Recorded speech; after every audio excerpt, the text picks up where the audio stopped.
What I want to speak about today is copper. And a lot of you have heard me speak about copper before, and for very, very good reason. Copper these days, and too much of it, is an extremely common problem. Now, it's a very large topic, and I don't have the time to be able to go through everything in great detail at the moment on copper, but I do want to run through some of the bigger points.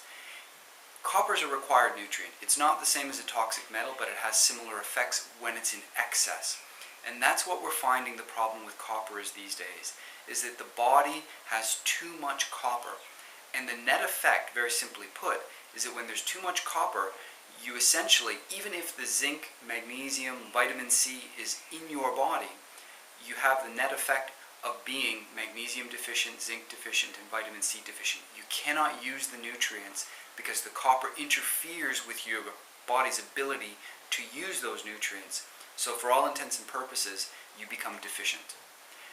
The reason we run into so much copper problem is not just copper intake, which is a problem with the copper water pipes, so the water intake is one of the common sources. The biggest problem is the body is hanging on to copper. It's not eliminating it at the normal rate. The reason for that is actually really quite sad, and it has to do with the environment and the toxic chemicals and compounds that we've put out there. Very briefly, there's a whole class of chemicals called xenoestrogens. Estrogen mimickers. They look, they smell, they feel like estrogen, but they're technically not, and they act like estrogen within the body. And anyone that understands physiology of estrogen will know that when the estrogen levels are high, your body retains copper. So plastics, petroleum products, pesticides, and these don't even need to be present in your environment. They can be passed down through the placenta from mother to child. But those categories and other things like arsenic and other chemical compounds mimic estrogen, force your body to retain copper, and then your copper excess, and you become basically vitamin C, magnesium, and zinc deficient.